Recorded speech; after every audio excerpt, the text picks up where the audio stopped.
और मनीष सिसोदिया पर supreme court में सुनवाई शुरू हो चुकी है। इस वक्त की बड़ी खबर आपको बता दें, सिसोदिया की ओर से वरिष्ठ वकील अभिषेक मनु सिंघवी अपनी दलील रख रहे हैं, अपना पक्ष रख रहे हैं। सिसोदिया ने शराब नीति केस में गिरफ्तारी को सुप्रीम कोर्ट में चुनौती दी है।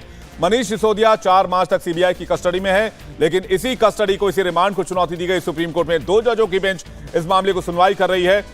शाम 4 बजे इस मामले की सुनवाई का वक्त मुकर्रर किया गया था। गौनिका के पास चलते हैं, इस वक्त देखते हैं क्या हो रहा है सुप्रीम कोर्ट में। गौनिका, क्या ताजा अपडेट आपके पास? सुनवाई शुरू हो चुकी है। देखिए, सुनवाई शुरू हो गई है और सबसे पहले जस्टिस चंद्रचूड़ ने कहा कि सीजीआई चंद्रचूड़ ने कहा कि आपके पास कई रेमेडीज हैं, लेकिन आप सीधा सुप्रीम कोर्ट क्यों आए हैं? जिस पर अभिषेक मनु सिंघवी कह रहे हैं, उन्होंने हवाला दिया विनोद दुआ केस का, जिसमें कहा गया कि विनोद दुआ केस में भी कोर्ट की तरफ से विनोद दुआ को राहत दी गई थी जब उनके खिलाफ सेडिशन का मामला दर्ज हुआ था। लेकिन सीजीआई ने कहा कि वो मामला अलग था, उसमें एक जर्नलिस्ट के खिलाफ सेडिशन का मामला था और इसीलिए उस मामले में कोर्ट ने इंटरफेयर किया। कोर्ट का यह कहना है कि इस पूरे मामले पर कोर्ट के पास जरूर अधिकार है, लेकिन इसका मतलब ये नहीं कि हर मामले को सीधा सुप्रीम कोर्ट के पास ही लेकर आया जाए। तो सुनवाई में फिलहाल अभिषेक मनु सिंघवी फैक्ट्स रख रहे हैं, जो कि मनीष सिसोदिया की तरफ से पेश हो रहे हैं, जिनकी तरफ से ये हवाला दिया जा रहा है पुराने केसेस का, जिसमें से एक विनोद दुआ का केस है। उसकी बात की गई कि जब विनोद दुआ के खिलाफ एफआईआर दर्ज हुई तो उनको कोर्ट ने अरेस्ट से रिलीफ दिया था, इस बात का जिक्र किया है। इसके अलावा अभिषेक मनु सिंघवी की तरफ से ये कहा गया, जो एफआईआर थी वो 2022 अगस्त महीने की थी और उसके बाद मनीष सिसोदिया को 2 बार समन दिया गया। वो दोनों बार समन के बाद पेश हुए सीबीआई के सामने, वो पेश हुए, उन्होंने पूछताछ में कोऑपरेट किया। पर से arrest would be illegal because of the offences less than 7 years। जो ऑफेंस है वो 7 साल से कम है, इसीलिए इसमें मामले में अरेस्ट नहीं होना चाहिए। यानी कि जो गिरफ्तारी, जो सजा का प्रावधान है वो 7 साल तक का है, इसीलिए इस मामले में अरेस्ट नहीं किया जाना चाहिए था। यह भी कहा जा रहा है, पुराने एक और केस का हवाला दिया जा रहा है, जिसमें यह कहा गया था कि जब ट्रिपल टेस्ट, जिसमें फ्लाइट रिस्क, एविडेंस टेम्परिंग, जब ऐसे मामले होते हैं, यानी कि जो आरोपी है या तो वो देश से भाग जाए या फिर वो सबूतों के साथ छेड़छाड़ कर दे, गवाह को प्रभावित करे, तब ऐसे मामलों में अरेस्टिंग जरूरी होती है। इसीलिए मनीष सिसोदिया के मामले में ऐसा कोई रिस्क नहीं है, ना तो वो कहीं भाग रहे हैं, वो दिल्ली के उप मुख्यमंत्री हैं, इसके साथ साथ ना ही सबूतों के साथ वो छेड़छाड़ करेंगे। इसलिए ऐसे मामलों में मनीष सिसोदिया को गिरफ्तार नहीं किया जाना चाहिए था। मनीष सिसोदिया की अरेस्टिंग को इलीगल बताया है अभिषेक मनु सिंघवी ने कोर्ट में। हालांकि सुनवाई लगातार चल रही है, जिसमें लगातार मनीष सिसोदिया के वकील अपने फैक्ट्स कोर्ट पे रख रहे हैं। ये भी कहा गया कि मल्टी लेवल अप्रूवल था एक्साइज पॉलिसी का, जिसे एलजी ने अप्रूव किया था। तो मनीष सिसोदिया के दफ्तर से वो फाइल बनकर तैयार हुई, शराब नीति बनकर तैयार हुई, जिसके बाद एलजी के पास वो फाइल गई और एलजी ने अप्रूवल दिया। तो उनका कहना है कि हायरार्की में पूरा मामला हुआ है, ये पूरा अप्रूवल जो हुआ वो पूरा लेयर के हिसाब से हुआ है। इसका मतलब ये नहीं कि सिर्फ एक शख्स ने नीति बनाई और उसी ने अप्रूव कर दिया, एलजी के पास भी ये फाइल गई थी, एलजी ने भी अप्रूवल दिया था। ये भी कहा जा रहा है, सीजीआई की तरफ से पूछा गया कि what will happen is we will ask to interfere in every case, we can not intervene in this. तो कोर्ट की तरफ से बेहद अहम टिप्पणी हुई है, जिसमें कहा गया कि ऐसे तो हर मामला हमारे पास आएगा, तो क्या हम हर मामले में इंटरफेयर करते रहेंगे? हर मामले में ये कहा जाएगा कि कोर्ट ने उस पुराने मामले को सुना था, इसलिए इस मामले को भी सुना जाए। तो इंटरेस्ट नहीं लग रहा है, जो अभी तक फिलहाल शुरुआती टिप्पणियां हो रही हैं सुप्रीम कोर्ट की तरफ से। फिलहाल जो जजेस कह रहे हैं, सीजीआई ने कहा है कि हर मामले को ऐसे तो हमारे पास लेकर आ जाएंगे और उसके बाद कहा जाएगा कि आप इस मामले को सुने, तो क्या कोर्ट हर मामले में इंटरफेयर करता रहेगा?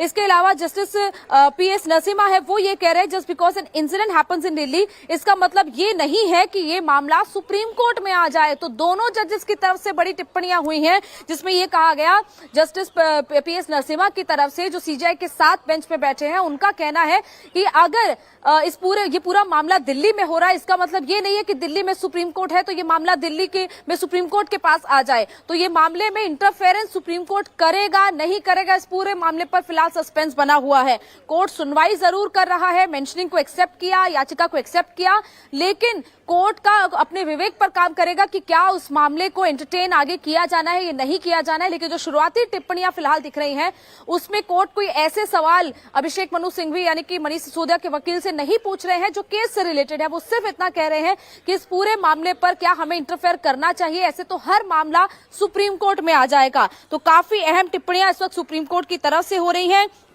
लेकिन अभिषेक मनु सिंघवी को वक्त जरूर दिया गया है। वो अपना पूरा केस कोर्ट के सामने रख रहे हैं, अपने आर्गुमेंट्स को रख रहे हैं, जिसमें वो साफ तौर पर ये कह रहे हैं कि एक मल्टी लेयर अप्रूवल था, इसमें एक शख्स ने अप्रूवल नहीं दिया था। इसके साथ साथ पुराने केसेस का हवाला दे रहे हैं। पुराना एक केस जिसमें अरेस्ट हुआ था, उसमें यह कहा गया कि फ्लाइट रिस्क था, सबूतों के साथ छेड़छाड़ की जाने का डर था, इसीलिए आरोपी को अरेस्ट किया गया था। लेकिन इस मामले में ऐसा नहीं है। उनके क्लाइंट कहीं नहीं भाग रहे हैं, उनके क्लाइंट यहीं पे हैं, दिल्ली के उप मुख्यमंत्री हैं। वो किसी भी केस को वो जो सबूत है उसके साथ टेम्परिंग नहीं करेंगे। इसलिए इस पूरे मामले पर मनीष सिसोदिया की जो अरेस्ट और है, बड़ी खबर गोनिका ये मिल रही है कि अब ये मामले की सुनवाई कल भी होगी। क्या ये खबर सही है?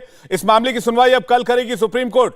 Matter to be continued tomorrow, क्या इस तरह की बात कही गई सुप्रीम कोर्ट में? अभी नहीं, अभी ऐसा कुछ नहीं है। अभी सिर्फ नहीं विवेक, अभी ऐसा कुछ नहीं कहा गया कोर्ट की तरफ से। कोर्ट सिर्फ और सिर्फ अभी तक ये कह रहा है कि उनको इस मामले में इंटरफेयर नहीं किया जाना चाहिए। ऐसे हर मामला उनके पास आता रहेगा। अभी सिर्फ अभिषेक मनु सिंघवी अपनी टिप्पणियां कोर्ट में अपने जो आर्गुमेंट्स है उनको कोर्ट में रख रहे हैं। अभी कोर्ट ने ऐसा कुछ नहीं कहा कि कल मामले को सुना जाएगा।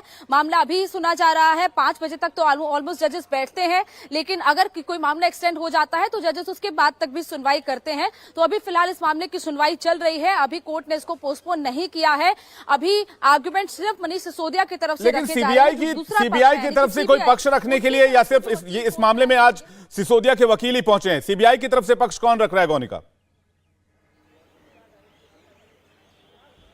देखिए, अभी तक जो वीडियो कॉन्फ्रेंसिंग से मैं देख पा रही हूं, फिलहाल कोर्ट रूम में सिर्फ और सिर्फ अभिषेक मनु सिंघवी दिखाई दे रहे हैं। उनकी तरफ ही अभी कैमरा है। बाकी दूसरे पक्ष में कोई दूसरे वकील है या नहीं है, या फिर सीबीआई को आज कोई रिप्रेजेंट कर रहा है या नहीं है, इसीलिए इस पूरे मामले पर अभी फिलहाल सीबीआई को कोई रिप्रेजेंट करेगा नहीं करेगा ये अभी कुछ कंफर्म नहीं है। लेकिन सिर्फ और सिर्फ अभिषेक मनु सिंघवी अभी अपने आर्गुमेंट्स को रख रहे हैं। दूसरे पक्ष को सुना जाएगा आज या नहीं, क्या अभिषेक मनु सिंघवी को पूरी तरह एंटरटेन किया जाएगा नहीं, ये भी अभी फिलहाल देखना होगा। लेकिन उनको वक्त जरूर दिया गया है कि वो अपने आर्गुमेंट्स को कोर्ट में रख रहे हैं। पूरी पिटीशन के कंटेंट्स को वो कोर्ट में पढ़ रहे हैं, जो उनकी मांग है, जिसमें सबसे अहम मांग है कि जो अरेस्ट है उसको चुनौती दी गई है, अरेस्ट को इलीगल करार दिया गया है। और अपने बचाव में ये कहा जा रहा है मनीष सिसोदिया के वकील की तरफ से कि मनीष सिसोदिया ने सिर्फ अप्रूवल नहीं दिया, बल्कि अप्रूवल मल्टी लेयर हुआ था, जिसमें एलजी का भी इन्वॉल्वमेंट था। एलजी ने ही अप्रूवल देने के बाद इस नीति को लागू करने के लिए हरी झंडी दी थी। इसलिए एलजी को भी सवालों के घेरे में, जैसे कल राउज एवेन्यू कोर्ट में जब पेश किया गया था तब भी सवालों के घेरे में एलजी थे, और आज भी सवालों के घेरे में एलजी को ही खड़ा किया गया है। तो लगातार इस मामले पर सुनवाई चल रही है। इस पूरे मामले पर सिंघवी फिलहाल अपने आर्गुमेंट्स को कोर्ट में रख रहे हैं लगातार। तो इस पूरे मामले पर सुनवाई लगातार चल रही है। फिलहाल जजेस सुन रहे हैं, लेकिन जजेस की तरफ से साफ तौर पर यह कहा जा रहा है कि इस पूरे मामले पर उनको इंटरफेयर क्या किया जाना चाहिए। ऐसे तो हर मामला उनके पास आता रहेगा, एक पुराने केस का हवाला देकर हर कोई आएगा कि सुप्रीम कोर्ट ही इस पूरे मामले पर सुनवाई करे। तो लगातार मामले पर सुनवाई चल रही है विवेक। अभी आर्गुमेंट्स रखे जा रहे हैं और अभी कुछ देर में क्लियर हो पाएगा कि आखिर इस पूरे मामले पर आगे कोर्ट का रुख, गोनिका, जो दलील अभी जजों की तरफ से आई है उसमें कोर्ट का रुख थोड़ा कड़ा दिख रहा है। अभी जज ये भी कह रहे हैं कि क्या ये बातें आप दिल्ली हाईकोर्ट में जाकर नहीं रख सकते थे? इसके पहले भी उन्होंने कहा कि हम दिल्ली में बैठते हैं, इसका मतलब हम अप्रोचेबल है हर मामले को लेकर, आप ऐसा क्यों मानते हैं? यानी कि कोर्ट इस मामले में थोड़ा सख्त है गोनिका। देखिए, बिल्कुल कोर्ट के पास राइट जरूर है, अधिकार जरूर है इस मामले को सुनने का, लेकिन हर मामले में कोर्ट इंटरफेयर नहीं करना चाहता है। कुछ मामले हायरार्की से ही कोर्ट के पास आने चाहिए, पहले वो लोअर लेवल पर, उसके बाद हाई कोर्ट में, और उसके बाद सुप्रीम कोर्ट तक पहुंचने चाहिए। कोर्ट का सिर्फ यही मानना है, और इसीलिए सजेशन जरूर दिया जाता है जो उनके पास, उनके सामने क्लाइंट के वकील पेश होते हैं। हालांकि वो मानना या ना मानना वो उस क्लाइंट पर डिपेंड करता है कि वो सीधे सुप्रीम कोर्ट ही आना चाहते हैं या उससे पहले वो लोअर कोर्ट का दरवाजा खटखटाना चाहते हैं, क्योंकि कोर्ट के पास आने का अधिकार भी उनका है, क्योंकि सुप्रीम कोर्ट के दरवाजे सबके लिए खुले हैं और सुप्रीम कोर्ट के पास अधिकार भी है इस मामले को सुनने का।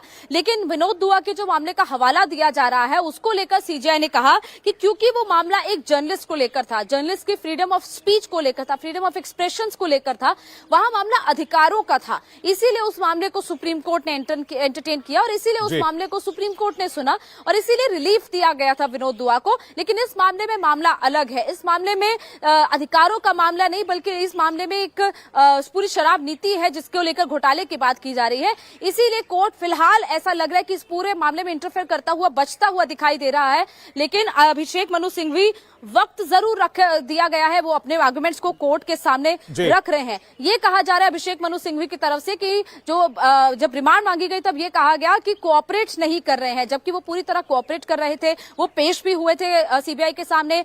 मामला 2022 अगस्त में रजिस्टर हुआ था एफआईआर। बिल्कुल गौनिका, और अभिषेक मनु सिंघवी जो अभी बात कह रहे हैं वो ये कह रहे हैं कि सिसोदिया का नाम जो चार्जशीट में नहीं है और वो 18 पोर्टफोलियो हैंडल करते हैं दिल्ली सरकार में, कोई मनी रिकवरी नहीं हुई है।